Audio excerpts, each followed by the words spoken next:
Suma Teológica, parte tercera.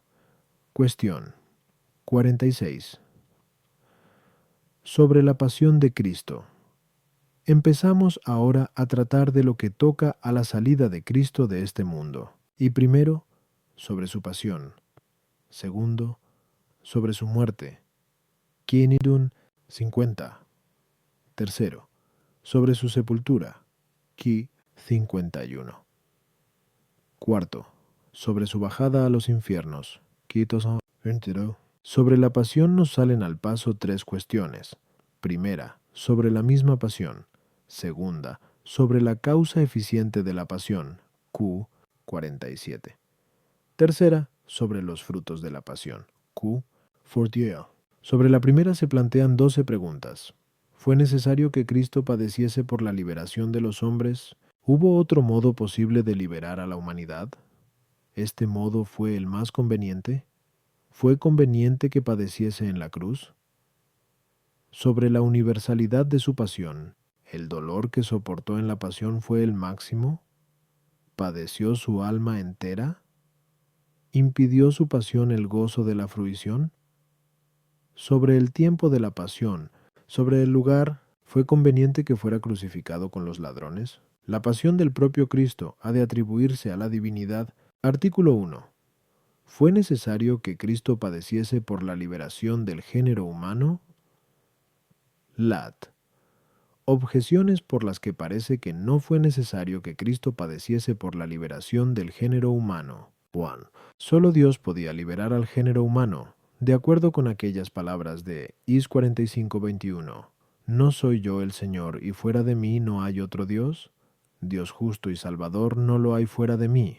Pero en Dios no cabe necesidad de ninguna clase, porque eso sería opuesto a su omnipotencia. Luego no fue necesario que Cristo padeciese. Tú. Lo necesario se opone a lo voluntario. Ahora bien, Cristo padeció por propia voluntad, pues en Is 53:7 se dice, se ofreció porque quiso. Luego no fue necesario que padeciese. Tri. Como se lee en Sal 24:10, todas las sendas del Señor son misericordia y verdad, pero no parece necesario que padeciese por parte de la misericordia divina, la cual, como reparte gratuitamente sus dones, parece que también perdona gratuitamente las deudas, sin satisfacción, ni tampoco parece necesario por parte de la justicia divina, conforme a la cual el hombre había merecido la condenación eterna. Luego parece que no fue necesario que Cristo padeciese por la liberación de los hombres. Foot. La naturaleza de los ángeles es superior a la humana, como es manifestado por lo que dice Dionisio en el C. Far de Div. No, pero Cristo no padeció por la reparación de la naturaleza angélica, que había pecado. Luego parece que tampoco fue necesario que padeciese por la salvación del género humano.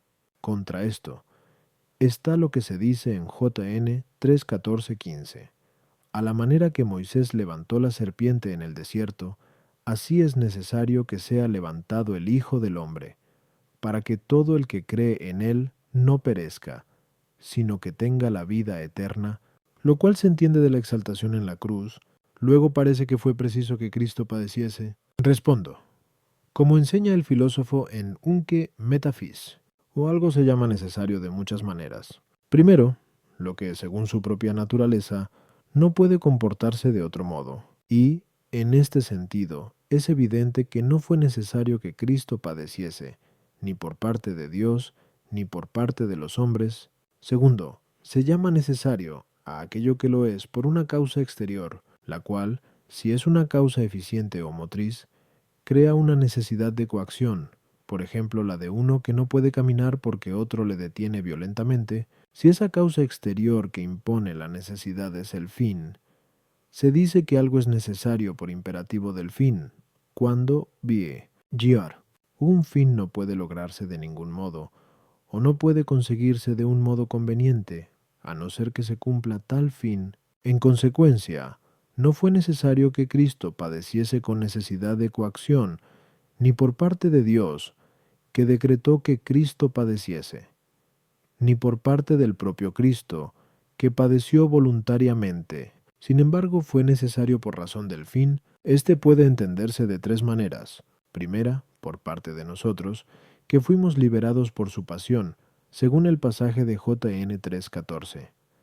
Es necesario que sea levantado el Hijo del Hombre, para que todo el que cree en él no perezca, sino que tenga la vida eterna, segunda, por parte de Cristo mismo, que por la humillación de la pasión mereció la gloria de la exaltación. Y a esto corresponde lo que se dice en Lec 24:26. Fue preciso que Cristo padeciese esto y entrase así en su gloria. Tercera, por parte de Dios, cuya decisión sobre la pasión de Cristo fue profetizada en la Escritura y prefigurada en las observancias del Antiguo Testamento. Y esto es lo que se dice en Lese 22:22. El Hijo del Hombre se va, según está decretado. Y en Lese 24:46. Esto es lo que yo os dije estando todavía con vosotros, que era necesario que se cumpliera todo lo que estaba escrito en la ley de Moisés, en los profetas y en los salmos acerca de mí, y que estaba escrito que convenía que Cristo padeciese y resucitase de entre los muertos. A las objeciones. 1. Ese argumento se toma de la necesidad de coacción por parte de Dios. 2. Esta dificultad proviene de la necesidad de coacción por parte de Cristo hombre. 3. La liberación del hombre por la pasión de Cristo convino tanto a la misericordia como a la justicia divinas. A la justicia, porque mediante su pasión Cristo satisfizo por los pecados del género humano, y así fue liberado el hombre por la justicia de Cristo.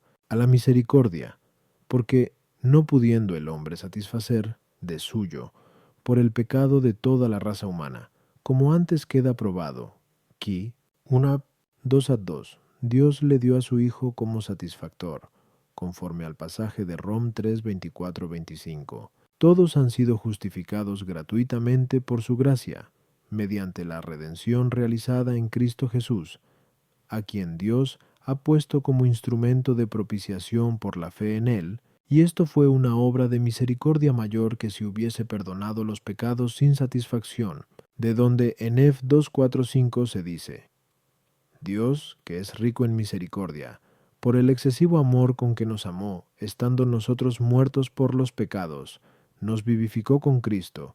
Fotor. El pecado de los ángeles no tenía remedio, como lo tuvo el pecado de los hombres, como antes queda dicho en la primera parte. Cupitus no sentiquara. Artículo 2. ¿Fue posible un modo de liberación de la naturaleza humana distinto del obtenido por la pasión de Cristo?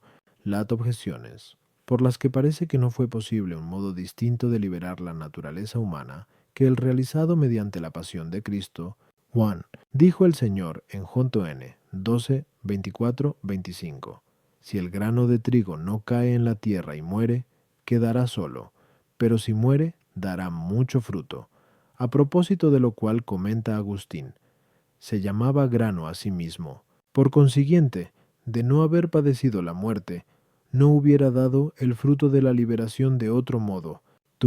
En Net 26:42, el Señor dice a su Padre: Padre mío, si este cáliz no puede pasar sin que yo lo beba, hágase tu voluntad. Y allí habla del cáliz de la pasión. Luego la pasión de Cristo no podía omitirse, por lo cual comenta Hilario: no puede pasar el cáliz sin beberlo, porque no podemos ser restablecidos más que por medio de su pasión. Trict. La justicia de Dios exigía que el hombre fuese liberado del pecado por la satisfacción de Cristo mediante su pasión, pero Cristo no puede pasar por encima de su propia justicia. Se dice efectivamente en 2 Tim 2:13, si no creemos, Él permanece fiel, pues no puede negarse a sí mismo, pero se negaría a sí mismo si negase su justicia, por ser él mismo la justicia. Luego parece no haber sido posible liberar al hombre de otro modo que por la pasión de Cristo. El error no puede ocultarse en la fe. Ahora bien, los antiguos patriarcas creyeron que Cristo había de padecer. Luego parece que no pudo acontecer que Cristo no padeciese.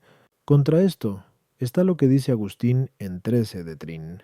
Afirmamos que este modo por el que Dios se dignó liberarnos, por el mediador entre Dios y los hombres, el hombre Cristo Jesús, es bueno y conveniente a la dignidad divina, pero hemos de mostrar que hubo otro modo posible para Dios, a cuyo poder están igualmente sometidas todas las cosas.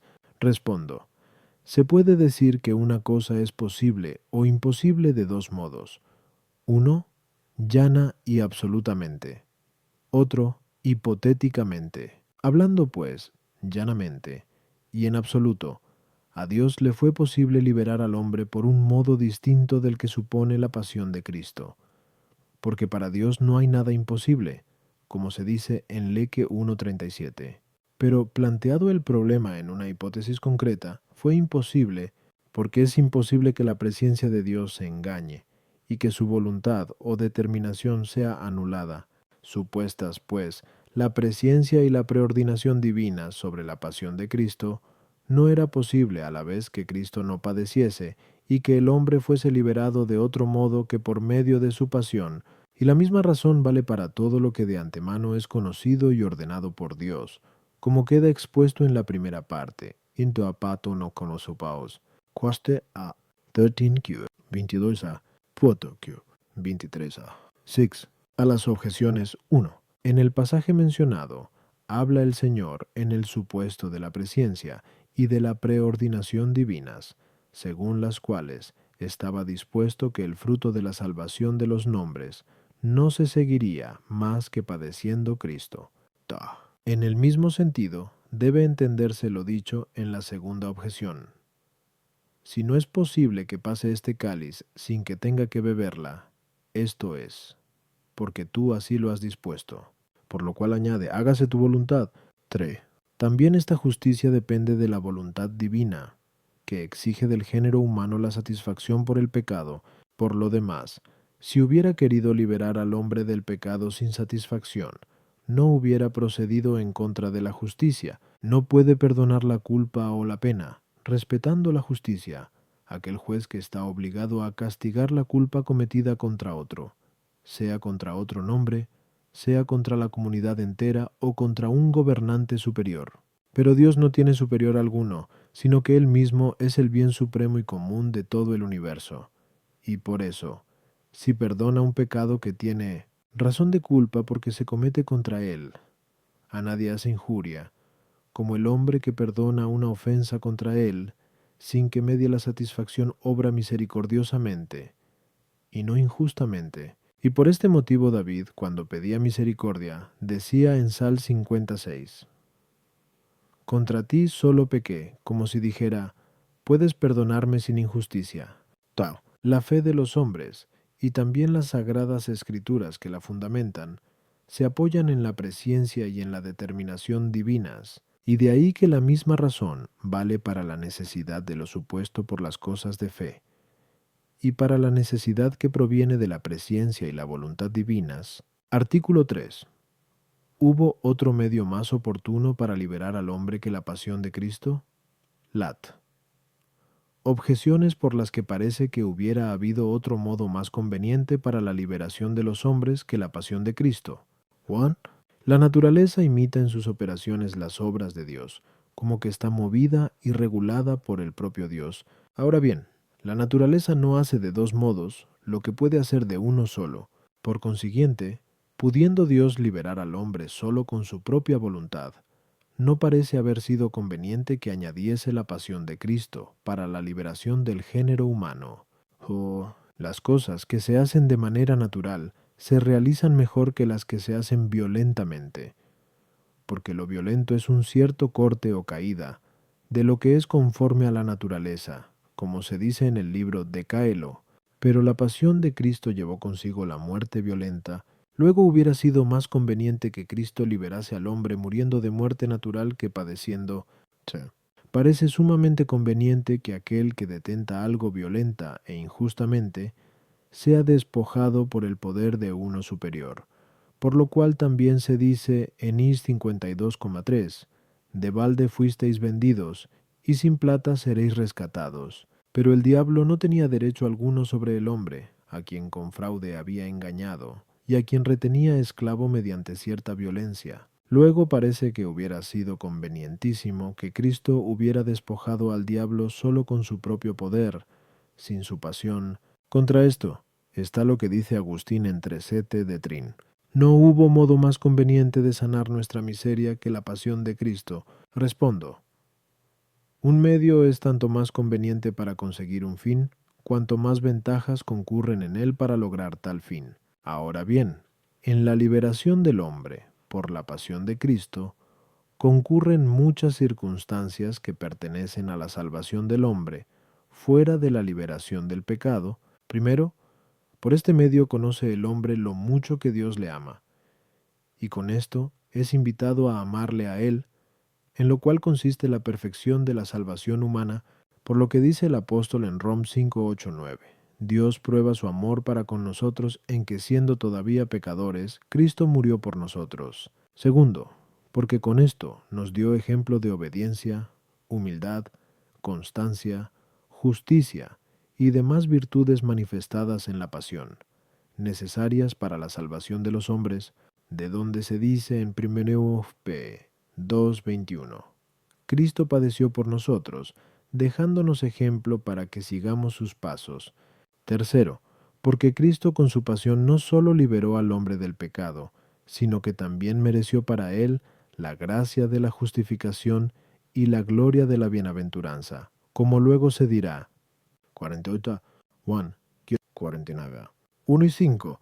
Cuarto, porque con esto se intimó al hombre una mayor necesidad de conservarse inmune de pecado, según aquellas palabras de Mincor 6:20.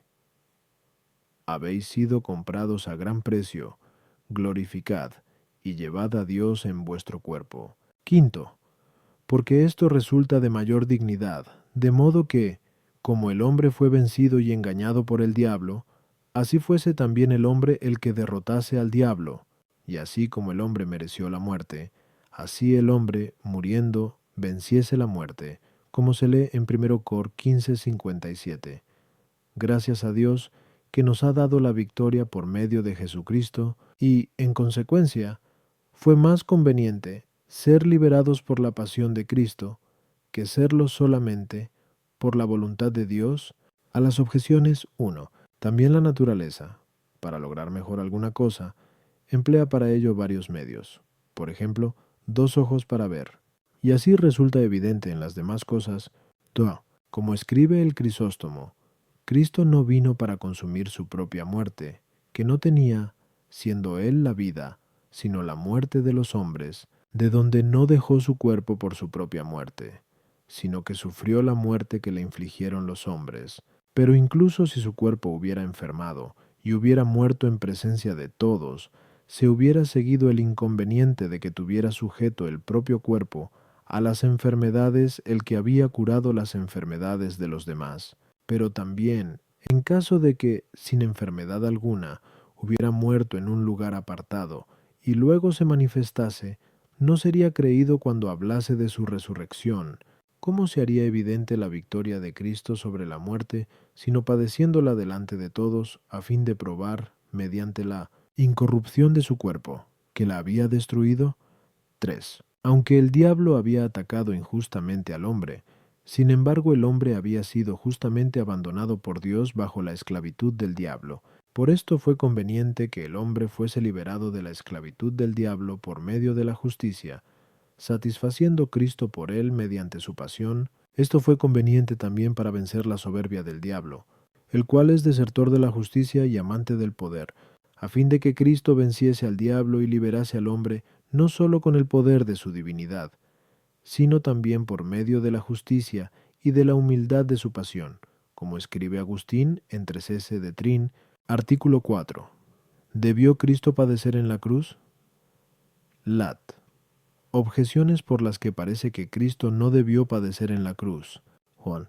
La verdad debe corresponder a la figura, pero como figura de Cristo precedieron todos los sacrificios del Antiguo Testamento, en los cuales los animales eran matados a cuchillo y después quemados por el fuego. Luego parece que Cristo no debió padecer en la cruz, sino más bien por obra del cuchillo o del fuego.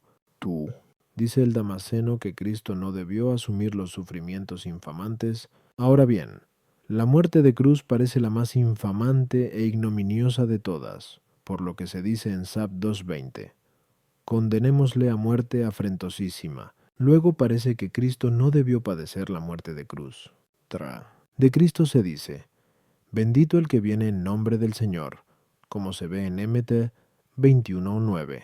Pero la muerte de cruz era la muerte de la maldición, según Dt 21:23.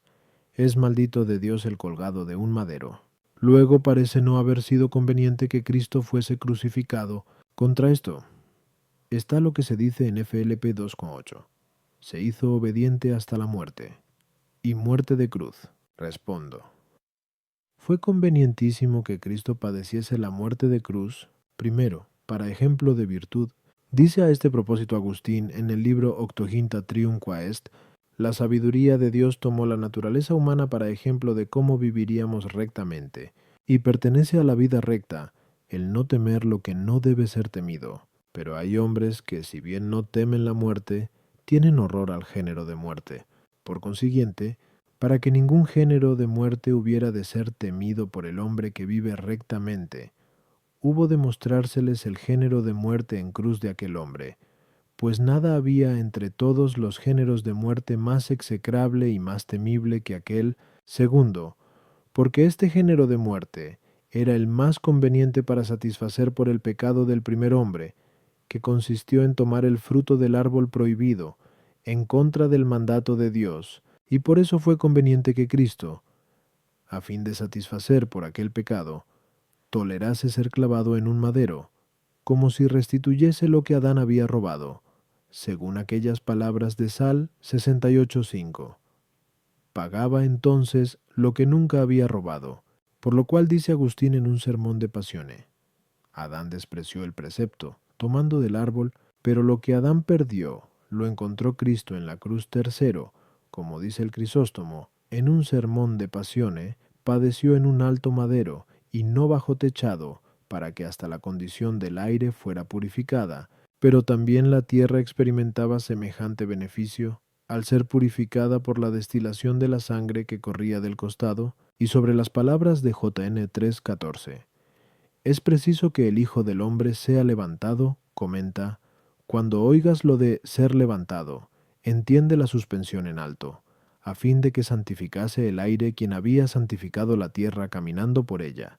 Cuarto, porque al morir en la cruz, prepara nuestra subida a los cielos, como dice el Crisóstomo, y esta es la razón de que él mismo diga en JN 12:32-33: yo, si fuere levantado de la tierra, lo atraeré todo hacia mí. Quinto, porque esto corresponde a la salvación universal de todo el mundo, por lo cual dice Gregorio Niceno, que la figura de la cruz, dividida en 4 extremidades a partir del punto medio de intersección, significa que el poder y la providencia de aquel que pendió en ella se difundieron por todas partes. Y el Crisóstomo dice también que en la cruz muere con las manos extendidas, a fin de atraer con una mano al pueblo del Antiguo Testamento, y con la otra al que proviene de los gentiles. Sexto, porque con este género de muerte se indican varias virtudes. Por esto dice Agustín en el libro de Gratia Vet y Novitest: no en vano eligió tal género de muerte, sino para ser maestro de la anchura, la altitud, la longitud y la profundidad, de las que habla el apóstol Celeste. Pues la anchura se halla en el madero fijado transversalmente en lo alto. Esto pertenece a las buenas obras, puesto que allí se extienden las manos. La longitud, en el trozo que es visible desde el travesaño hasta la tierra. Allí, en cierto modo, se está en pie, es decir, se persiste y se persevera, lo cual se atribuye a la longanimidad. La altitud se halla en aquella parte del madero que se prolonga desde el travesaño hacia arriba, esto es, hacia la cabeza del crucificado, porque representa bien la suprema expectación de los que esperan. Y, por último, la parte del madero que se oculta al estar clavado, de donde se levanta todo él, significa la profundidad de la gracia gratuita. Y como indica el mismo Agustín, in loan, o sea, el madero en que estaban clavados los miembros del paciente, fue también la cátedra del maestro docente. Séptimo, porque este género de muerte corresponde a muchas figuras.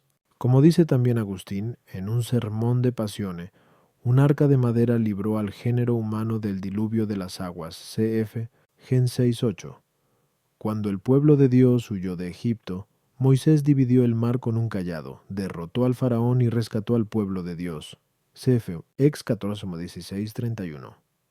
El mismo Moisés arrojó un madero al agua amarga y la convirtió en dulce. Sef, Ex 15:25.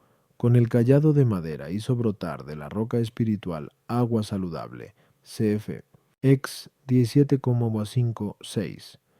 Y para que Amalek fuera vencido, Moisés se alargó con las manos extendidas frente al cayado. CF Amos Ex 17:8-13. Y la ley de Dios, el testamento, se guarda en un arca de madera. Cita CF Ex 25:10. De modo que mediante todas estas figuras se llegue, como por escalones, al madero de la cruz, a las objeciones. 1. El altar de los holocaustos en que se ofrecían sacrificios de animales estaba hecho de madera, como se dice en Ex 27:1, y en este aspecto la verdad corresponde a la figura. Sin embargo, no es necesario que la correspondencia sea total, porque en tal caso no tendríamos ya una semejanza, sino la verdad misma, como dice el Damasceno en el libro tercé, especialmente, como escribe el Crisóstomo, no le fue cortada la cabeza, como a Juan Bautista, ni fue aserrado, como Isaías, para que conservase el cuerpo íntegro e indivisible, no dando así ocasión a los violentos para dividir la iglesia, y en lugar del fuego material, en el holocausto de Cristo estuvo el fuego de la caridad.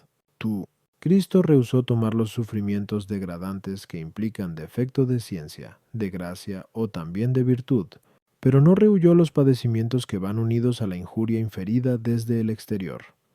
Antes bien, como se dice en Heb 12:2, soportó la cruz sin hacer caso de la ignominia, como escribe Agustín en 14 contra Faust, y fue maldito el pecado, y por consiguiente, la muerte y la mortalidad que provienen del pecado, pero la carne de Cristo fue mortal, por tener una semejanza de la carne de pecado, y por este motivo la llama Moisés maldición, como asimismo la llama el apóstol pecado, cuando dice en Tomonoscor 5:21, a quien no conoció el pecado, le hizo pecado por nosotros, es decir, por la pena del pecado. Ni es mayor el odio por haber dicho maldito de Dios. Si Dios no hubiera odiado el pecado, no hubiera enviado a su Hijo a tomar la maldición y destruirla. Confiesa, pues, que tomó por nosotros la maldición, aquel de quien confiesas que murió por nosotros, por lo cual también se dice en Gal 3:13, Cristo nos redimió de la maldición de la ley, hecho maldición por nosotros. Artículo 5. ¿Sufrió Cristo todos los tormentos? Lat. Objeciones por las que parece que Cristo sufrió todos los tormentos. Julo. Dice Hilario en el libro X de Trin, el unigénito de Dios, para consumar el misterio de su muerte, testifica que apuró en sí mismo todo género de los sufrimientos humanos cuando, inclinando la cabeza, entregó el espíritu. Parece, pues, que soportó todos los sufrimientos humanos. En I 52:13-14 se dice, He aquí que mi siervo prosperará, será enaltecido, levantado y ensalmado sobremanera. Así como muchos se asombraron de él, otro tanto estaba desfigurado su aspecto entre los hombres y su belleza entre los hijos de los hombres. Ahora bien, Cristo fue ensalzado, en cuanto que tuvo toda la gracia y toda la ciencia, por lo que, al verlo, muchos quedaron estupefactos. Luego parece que estuvo desfigurado por soportar todos los sufrimientos humanos. La pasión de Cristo estaba ordenada a liberar al hombre del pecado, como antes se ha dicho, así entonces 1-3, Q. 4-1. Pero Cristo vino a librar a los hombres de todo género de pecado. Luego debió padecer todo género de sufrimientos. Contra esto está lo que se lee en Junto en el 19:32-33. Los soldados quebraron las piernas del primero y del otro que fue crucificado con él. Pero, al llegar a Jesús, no le quebraron las piernas. Por consiguiente, no padeció todos los sufrimientos humanos. Respondo, los sufrimientos humanos pueden considerarse de dos modos. Uno, en cuanto a la especie, y bajo este aspecto, no fue necesario que Cristo padeciese todos los sufrimientos humanos, porque hay muchas clases de sufrimientos que son contrarios entre sí, por ejemplo, la combustión por el fuego y el hundimiento en el agua. Pero aquí hablamos de los sufrimientos inferidos desde el exterior, porque no fue conveniente que padeciese los sufrimientos que provienen del interior. Bio. Geiger ve las enfermedades corporales como antes hemos dicho, Kuntupama 14a4. Pero, en cuanto al género, padeció todos los sufrimientos humanos, y esto puede considerarse de tres maneras. Una, por parte de los hombres, padeció tanto de los gentiles como de los judíos, de los hombres y de las mujeres, como es evidente por las sirvientas que acusan a Pedro, padeció también de los jefes y de sus ministros, e incluso de la plebe, según las palabras de Sa 2:1-2. ¿Por qué se amotinan las naciones y los pueblos planean un fracaso? Se alían los reyes de la tierra, los príncipes conspiran contra el Señor y contra su Mesías. Padeció también de los familiares y conocidos, como es claro en el caso de Judas, que le traicionó, y en el de Pedro, que le negó. Otra, por parte de todo aquello en que el hombre puede padecer, Cristo padeció, efectivamente, en sus amigos, que le abandonaron, en la fama, por las blasfemias proferidas contra él, en el honor y en la gloria, por las burlas y las afrentas que le hicieron, en los bienes, puesto que fue despojado hasta de los vestidos, en el alma, por la tristeza, el tedio y el temor, en el cuerpo, por las heridas y los azotes.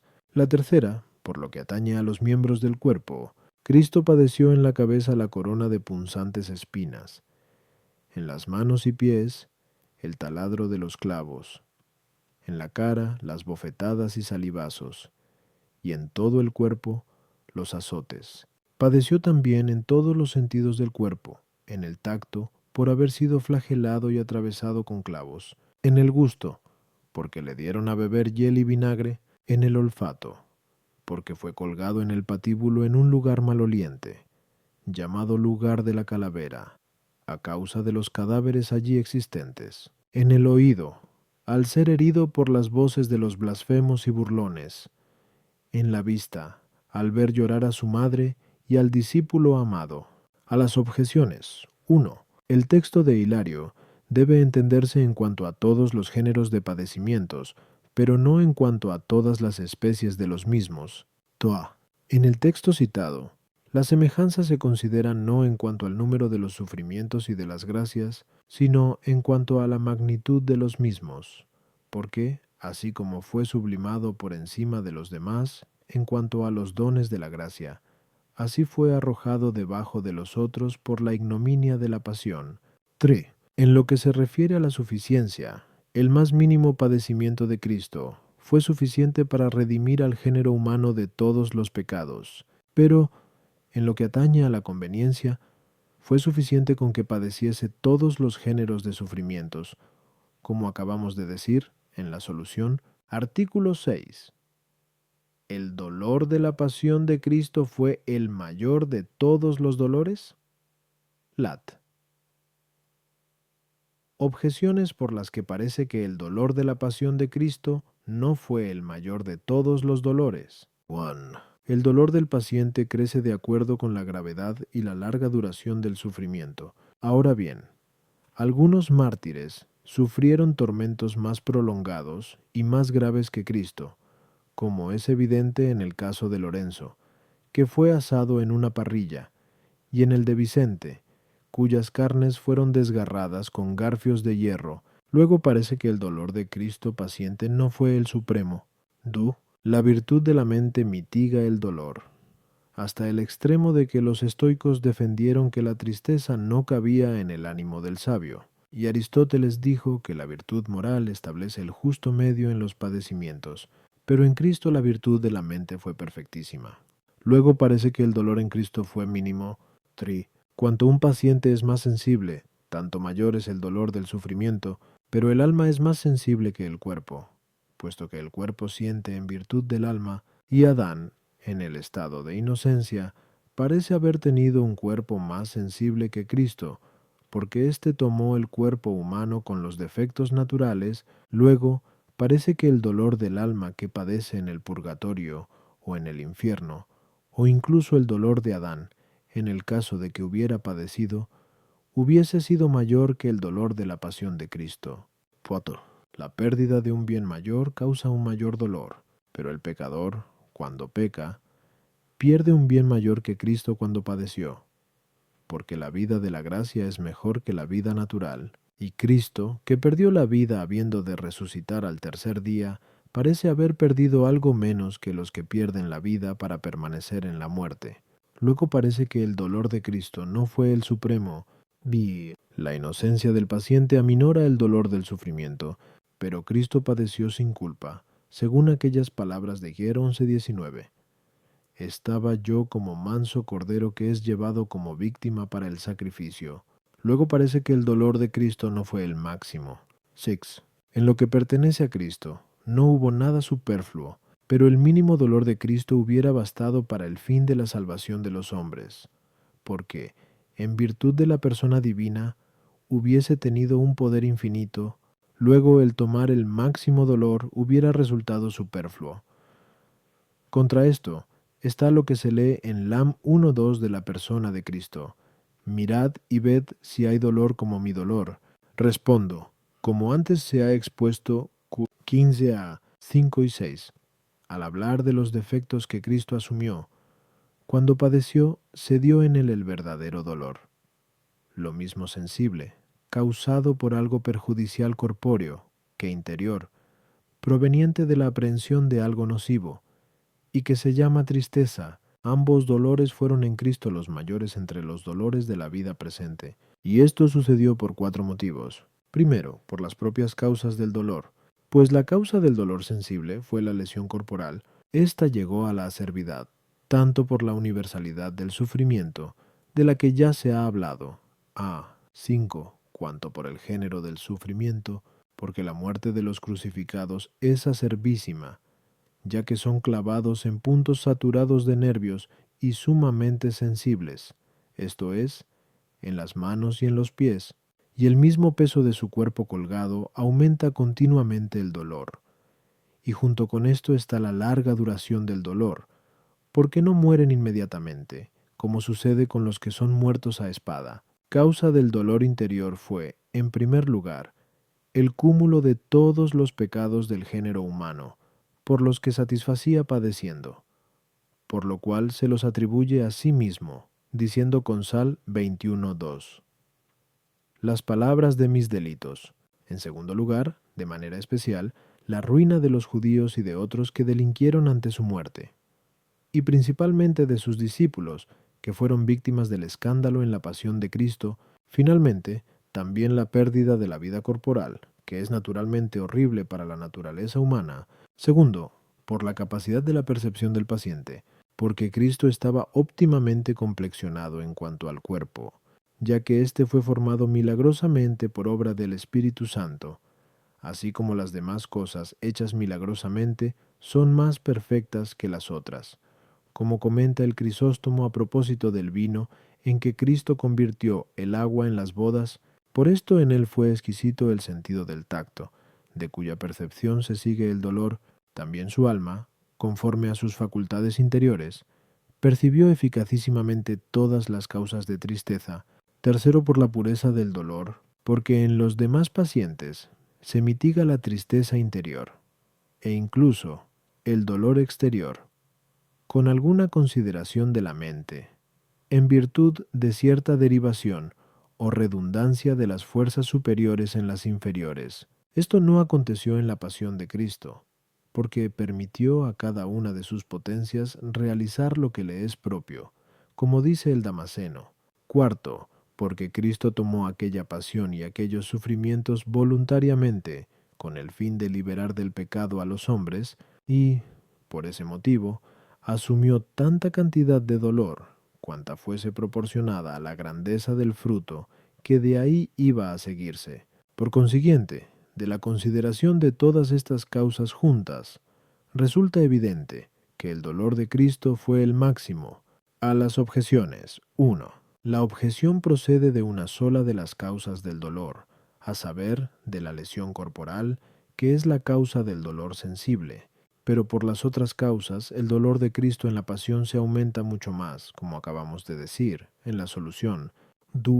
La virtud moral mitiga de un modo la tristeza interior y de otro el dolor exterior sensible. Disminuye la tristeza interior directamente, estableciendo en ella el medio como en materia propia, pero en los padecimientos establece el medio la virtud moral, como quedó expuesto en la segunda parte.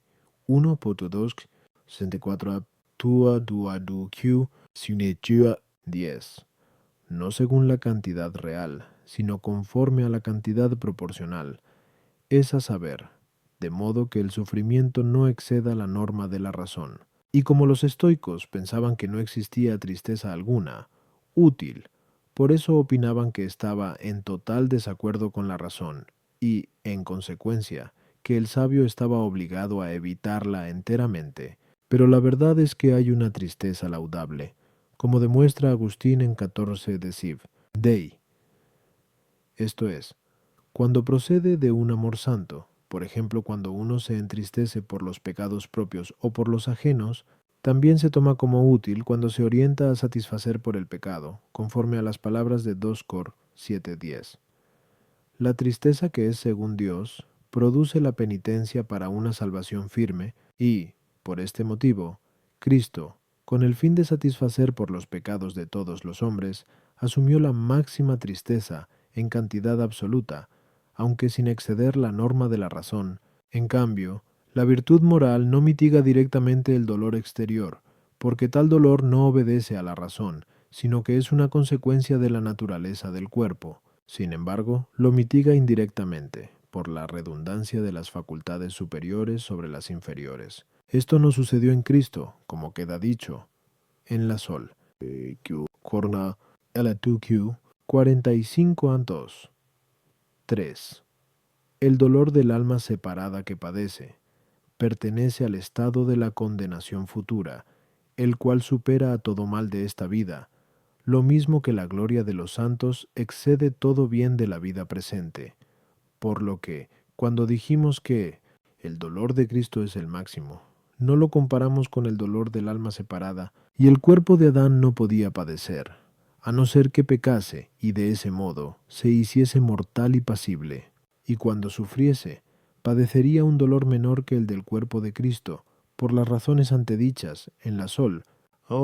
De aquí resulta también que si, por un imposible, se supone que Adán hubiera padecido en el estado de inocencia, su dolor hubiese sido menor que el dolor de Cristo. Foro. Cristo se dolió no sólo por la pérdida de su propia vida corporal, sino también por los pecados de todos los demás. Tal dolor de Cristo excedió todo el dolor de cualquier contrito, sea porque procedía de una sabiduría y caridad mayores, en virtud de las cuales aumenta el dolor de contrición, sea porque se dolió a la vez de los pecados de todos, según aquellas palabras de Is 53:4. Verdaderamente Él soportó nuestros dolores.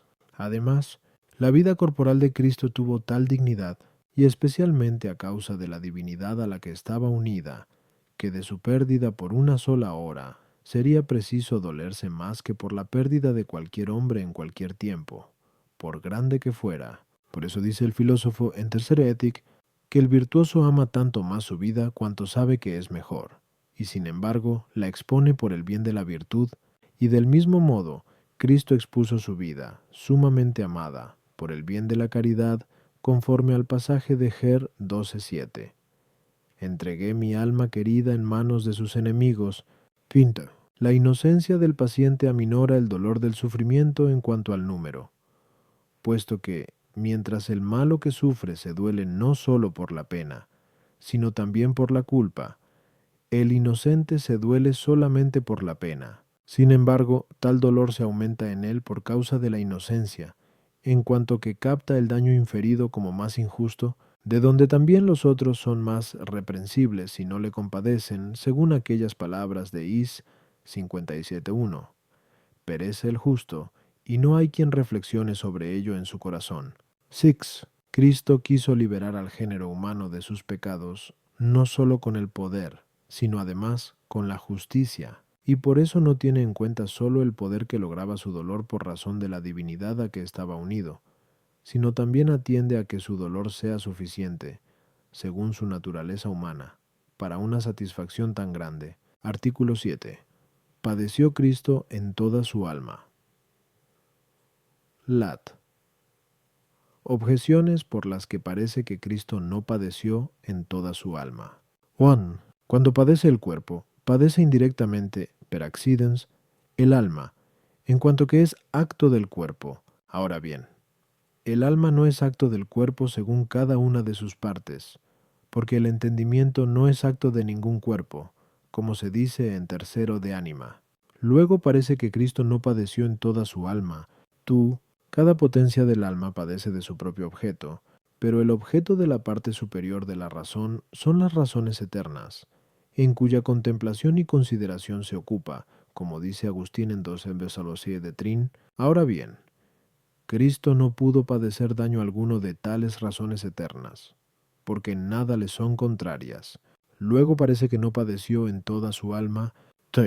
Cuando la pasión sensible se extiende hasta la razón, entonces se llama pasión completa. Tal pasión no existió en Cristo, como dice Jerónimo, sino solo una propasión, por lo cual también dice Dionisio, en la epístola A de Loanem Evangelistam, que padecía los sufrimientos que se le inferían solamente en cuanto a enjuiciarlos. Luego parece que Cristo no padeció en toda su alma.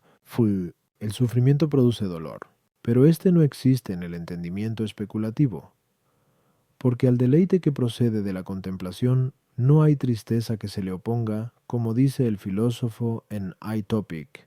Luego parece que Cristo no padeció en toda su alma. Contra esto está que en Sal 87,4 se dice por la persona de Cristo: mi alma está colmada de males. La glosa comenta: no de vicios, sino de dolores, que mi alma comparte con el cuerpo, o por mi compasión para con los males del pueblo que perece. Ahora bien, su alma no hubiera estado repleta de males de no haber padecido en su totalidad. Luego Cristo padeció en su alma entera. Respondo, el todo se denomina por relación a las partes, y las partes del alma se llaman potencias de la misma. Así pues, se dice que padece toda el alma cuando padece en toda su esencia, o cuando padece en todas sus potencias, pero hay que tener en cuenta que una potencia del alma puede padecer de dos modos: uno, por su propia pasión, que se origina en su propio objeto, como cuando la vista padece por exceso de luz; otro, por la pasión del sujeto en que se asienta, como padece la vista cuando sufre el sentido del tacto en el ojo, sobre el que se funda la vista, por ejemplo cuando es picado el ojo o se destempla por el calor. En consecuencia, hay que decir que, si la totalidad del alma la entendemos por razón de su esencia, resulta evidente que padeció el alma entera de Cristo, porque toda la esencia de su alma está unida al cuerpo, de manera que toda estaba en el todo y toda en cada una de sus partes, y por eso, cuando padecía el cuerpo y estaba dispuesto a separarse del alma, ésta padecía en su totalidad. En cambio, si por toda el alma entendemos todas sus potencias, así, hablando de los sufrimientos propios de las potencias, el alma de Cristo padecía en todas sus potencias inferiores, porque en cada una de estas, que se ocupan de las cosas temporales, se encontraba algo que era causa del dolor de Cristo, como es claro por lo dicho anteriormente, haciéndose fight.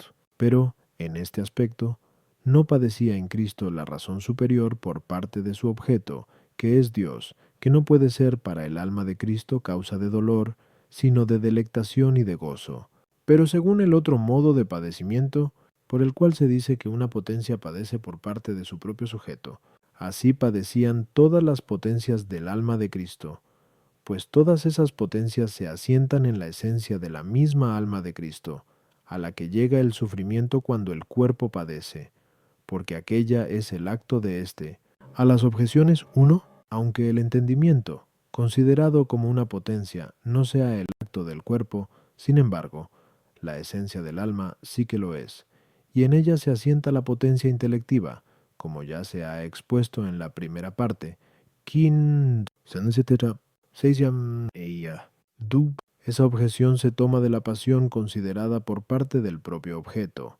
En ese sentido, la razón superior de Cristo no padeció. 3. El dolor se llama padecimiento perfecto, por el que el alma se altera, cuando el padecimiento de la parte sensitiva llega hasta desviar la razón de la rectitud de su acto, de modo que la razón sea arrastrada por la pasión y no tenga libre albedrío sobre ella. La pasión de la parte sensitiva, bajo este aspecto, no llegó en Cristo hasta la razón, aunque sí llegó por parte del sujeto, como se acaba de decir, en la Sol.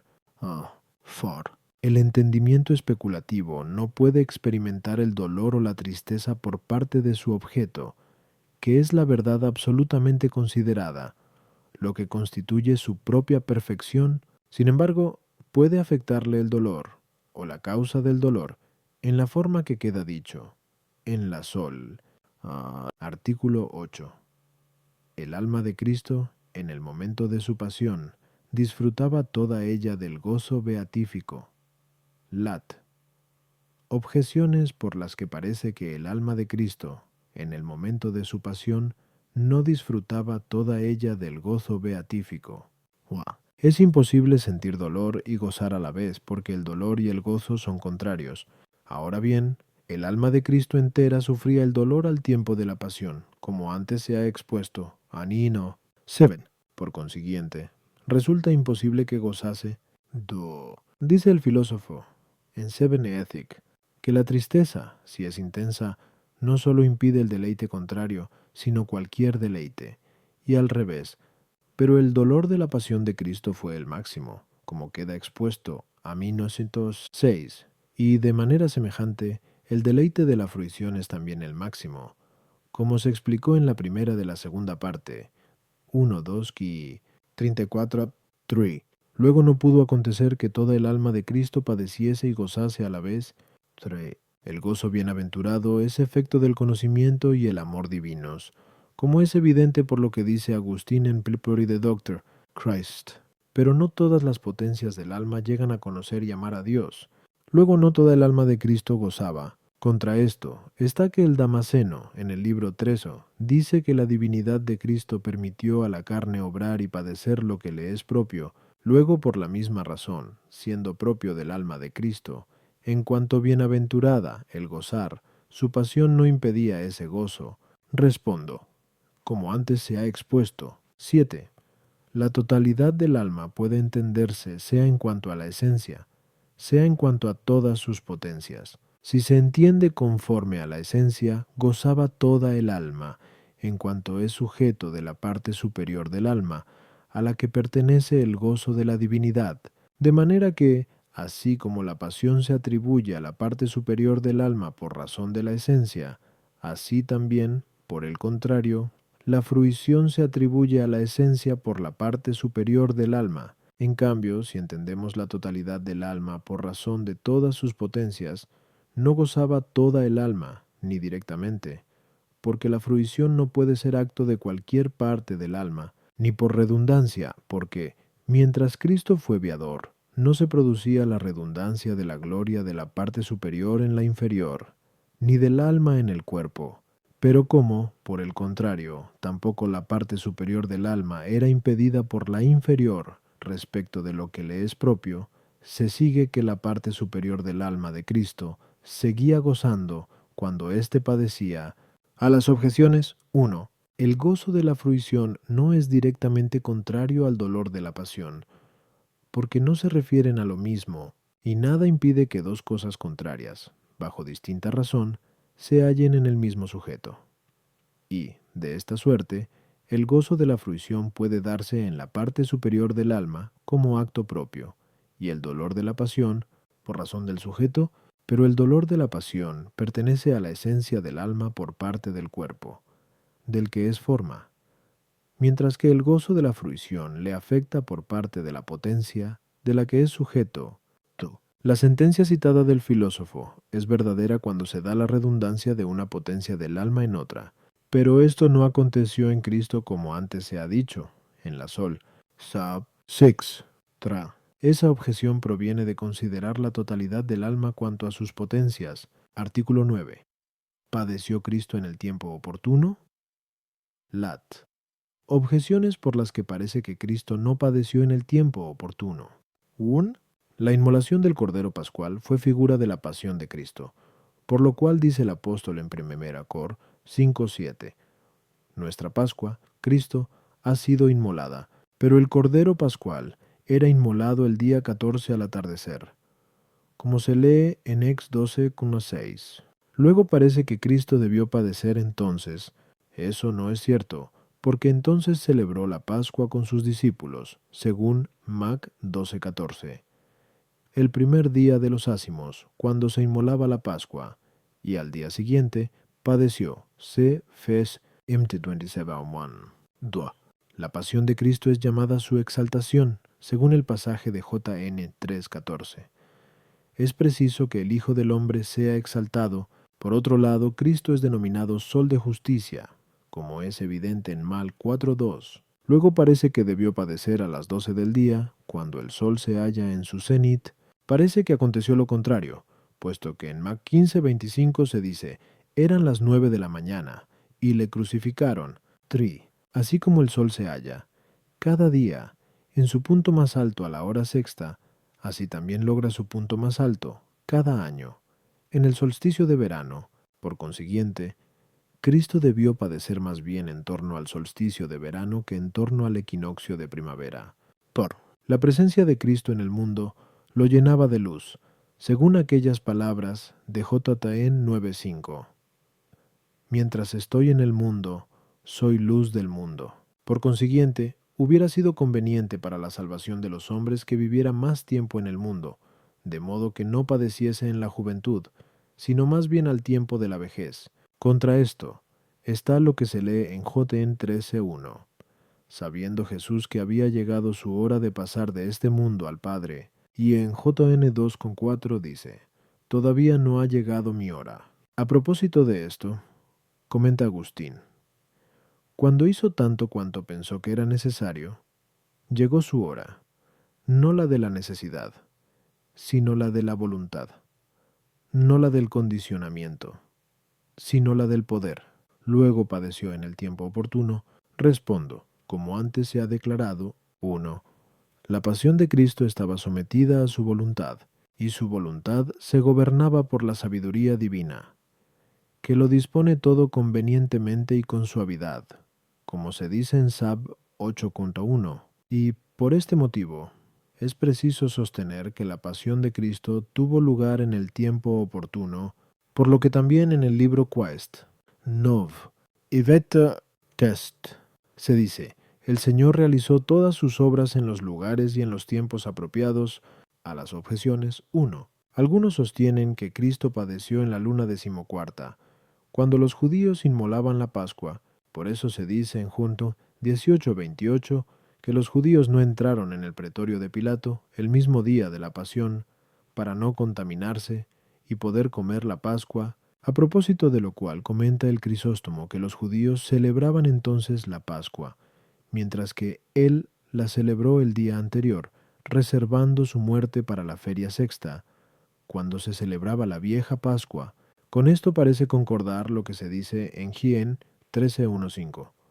Antes del día festivo de la Pascua, Cristo, una vez terminada la cena, lavó los pies de los discípulos, pero parece estar en contra de esto lo que se lee en Mt 26:17.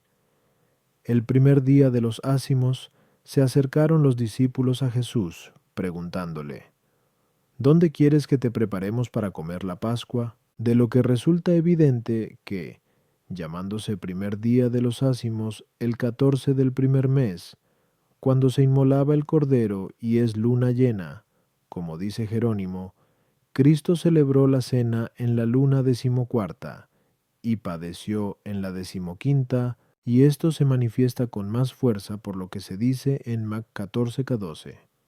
El primer día de los ázimos, cuando inmolaban la Pascua, etc. Y en Leseque 22:7, elegó el día de los ázimos, en el que era necesario sacrificar la Pascua, y por esto dicen algunos que Cristo comió la Pascua con sus discípulos en el día oportuno, es decir, en la luna decimocuarta, demostrando que se mantuvo fiel a la ley hasta el último día, como dice el Crisóstomo Inmat. En cambio, los judíos, ocupados en lograr la muerte de Cristo, retrasaron hasta el día siguiente la celebración de la Pascua contra la ley Y esta es la razón de que se diga que éstos, el día de la pasión de Cristo, no quisieron entrar en el pretorio por no contaminarse, para poder comer la Pascua. CCF, JLN 18,28. Pero esto no parece acorde con las palabras de Marcos, que dice, el primer día de los ácimos, cuando inmolaban la Pascua. Mac 14:12. Luego Cristo y los judíos celebraron la Pascua antigua al mismo tiempo. Y como dice Beda, in Mark, aunque Cristo, que es nuestra Pascua, fuese crucificado al día siguiente, esto es, en la luna decimoquinta. Sin embargo, en la noche en que se inmolaba el Cordero, entregando a sus discípulos los misterios de su cuerpo y de su sangre que habían de celebrar, y detenido y atado por los judíos, consagró y dio principio de su inmolación, esto es, de su pasión, cuando pues, en JT 13:1 se dice, antes del día festivo de la Pascua, se entiende que eso aconteció en la luna decimocuarta, que aquel año cayó en jueves, pues el día de la luna decimoquinta era el día solemnísimo de la Pascua entre los judíos y, de este modo, el día que Juan denomina anterior al día festivo de la Pascua, debido a la distinción natural de los días, es llamado por Mateo día primero de los ácimos, MT 26:17, porque, según el ceremonial de la fiesta judía, la solemnidad comenzaba con la tarde del día anterior, y en lo referente a que habían de comer la Pascua en la luna decimoquinta,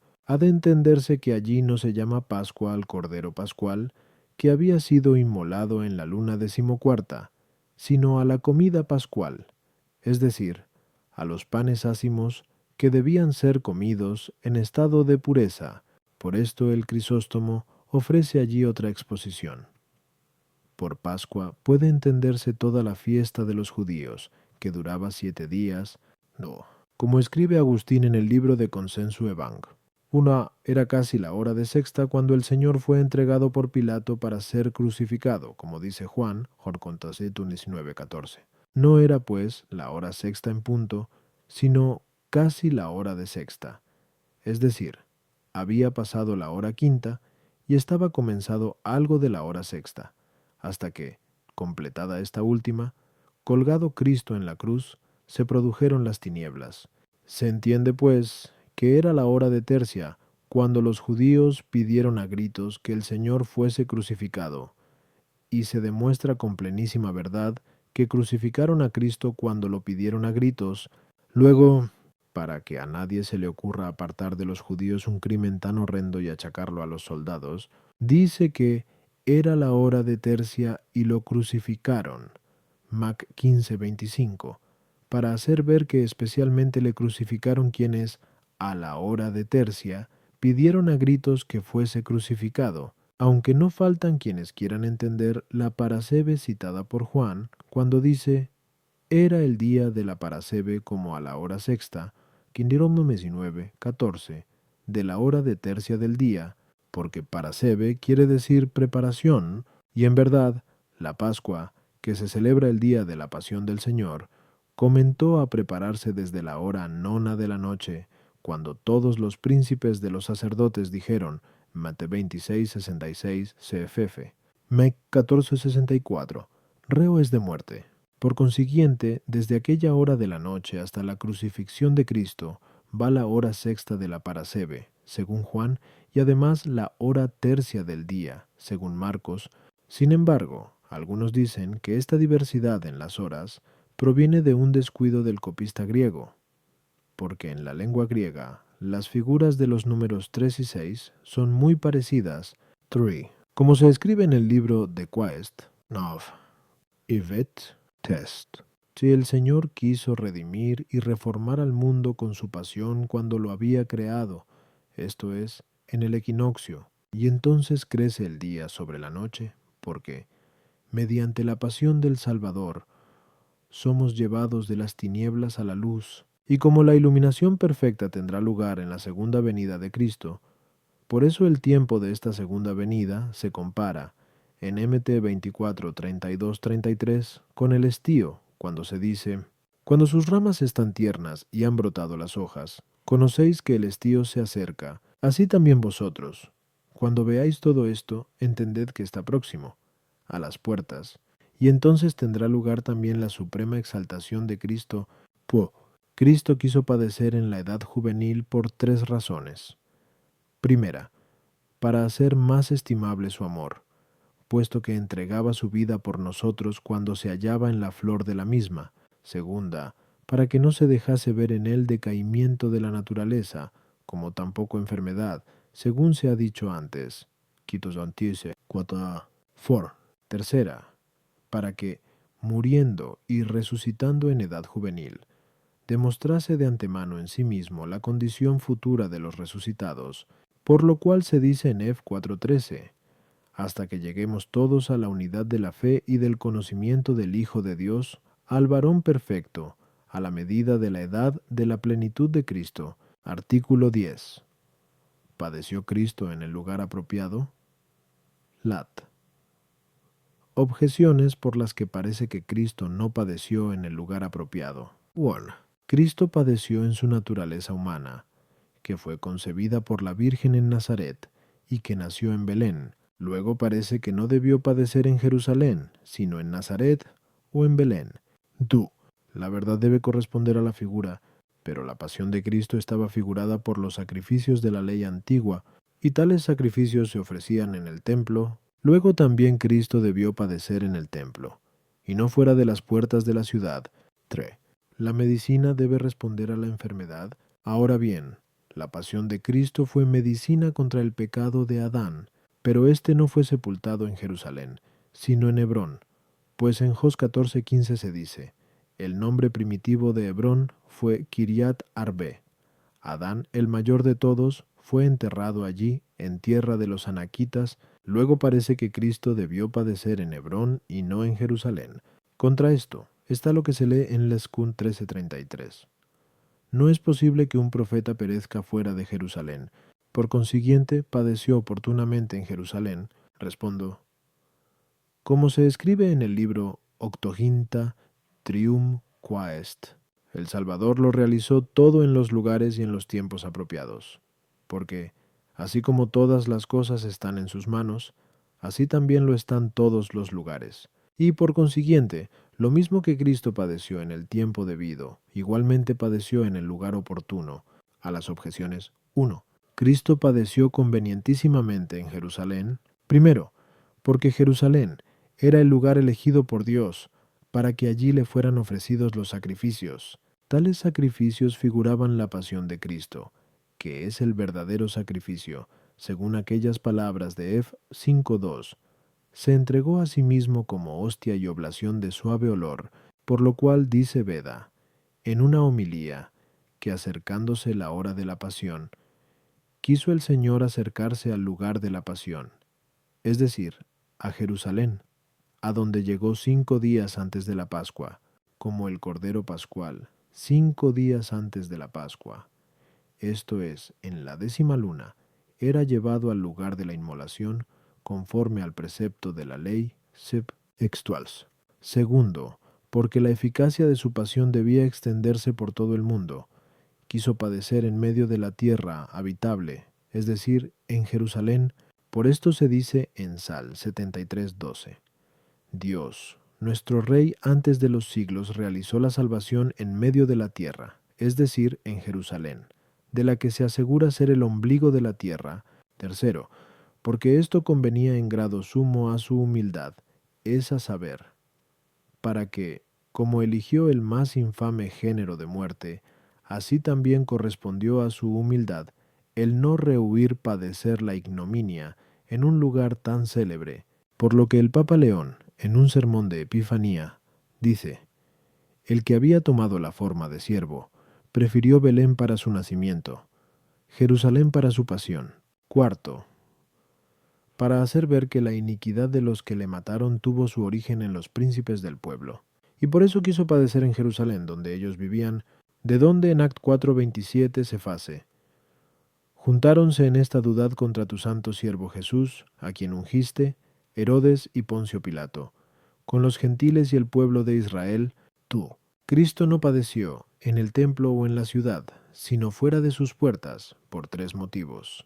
Primero, para que la verdad correspondiese a la figura, pues el novillo y el macho cabrío, que se ofrecían en sacrificio solemnísimo para expiación de todo el pueblo, eran quemados fuera del campamento, como está mandado en Lev 16:27, por lo cual se dice en Heb 13:11-12, los cuerpos de aquellos animales cuya sangre, ofrecida por los pecados, es introducida en el santuario por el pontífice, son quemados fuera del campamento, por lo cual también Jesús, a fin de santificar a su pueblo, padeció fuera de las puertas.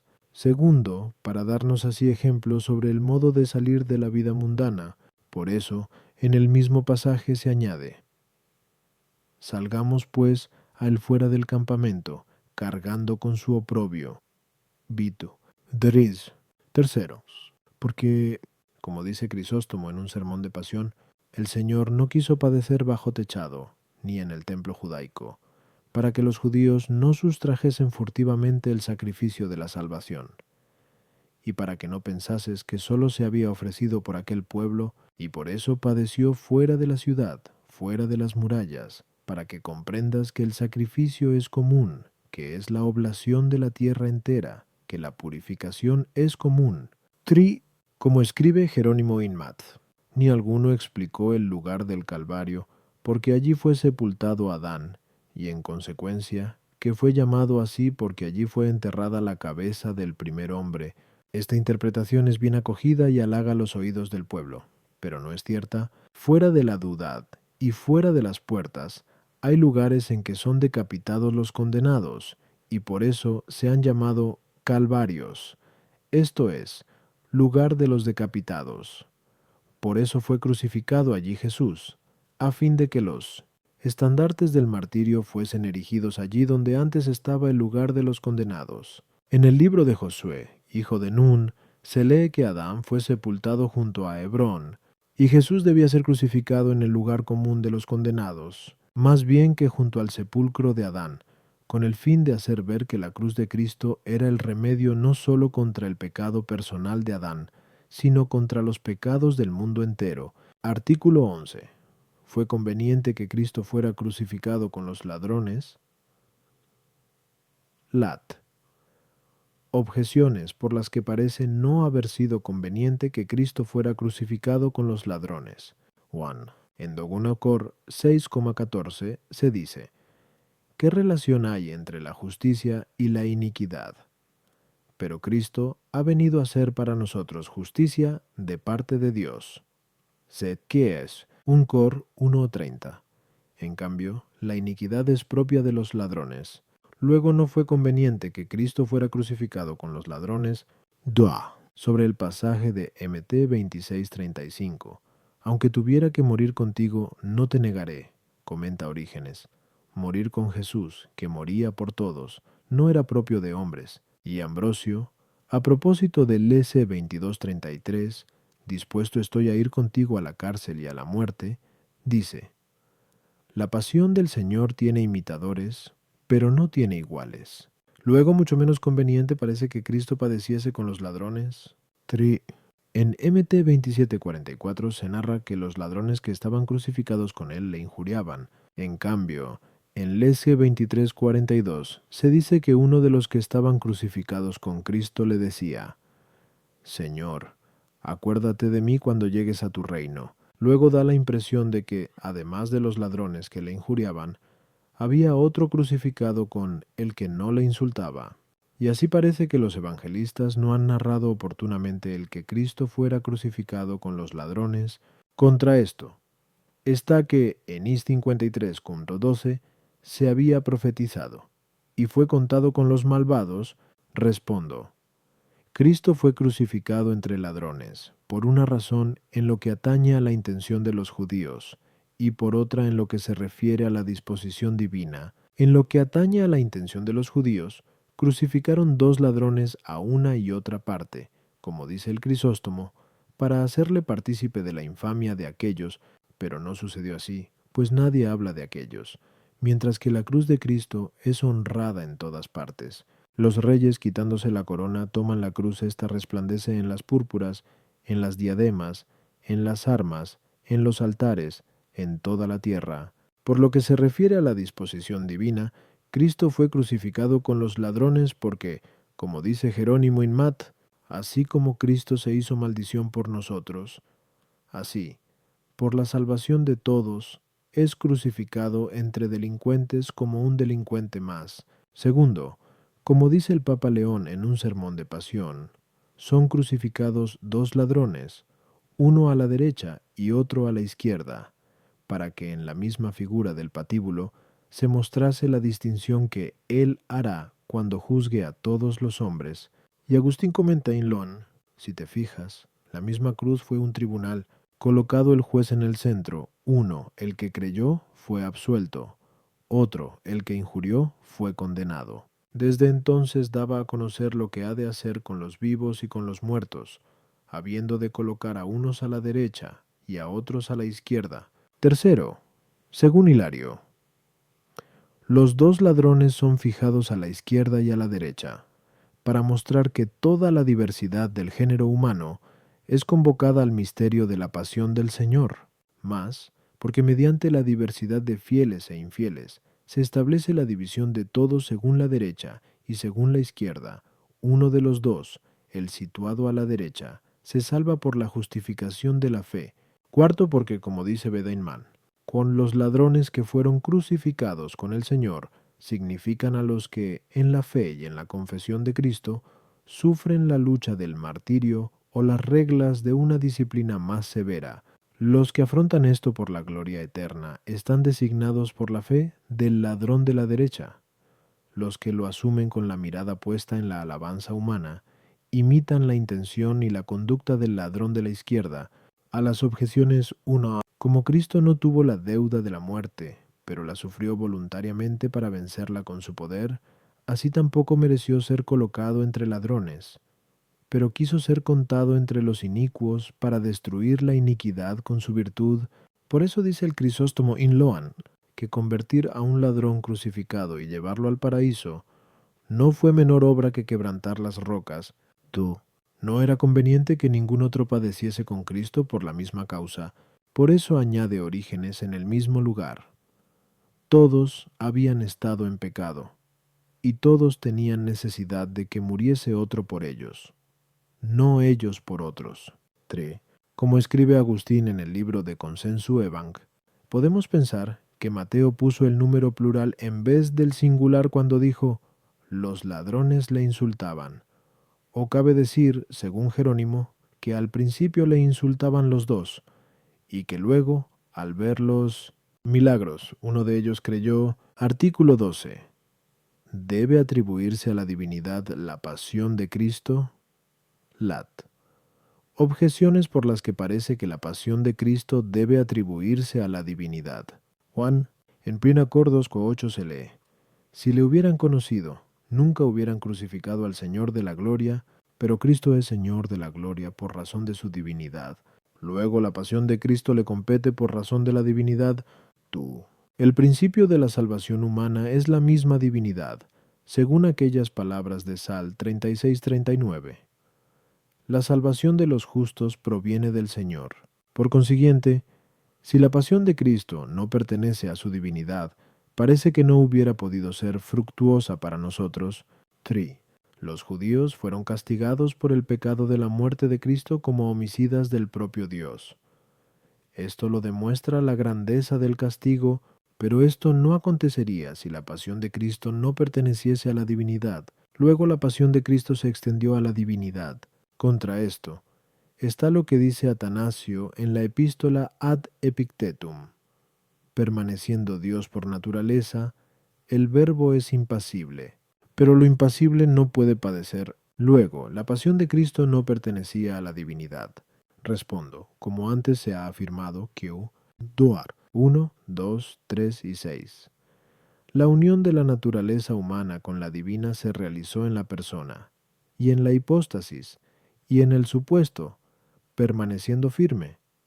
Sin embargo, la distinción de naturalezas, lo que quiere decir que es una misma la persona y la hipóstasis de la naturaleza divina y de la humana, pero quedando a salvo la propiedad de una y otra naturaleza, y por eso, como antes se ha dicho, 4.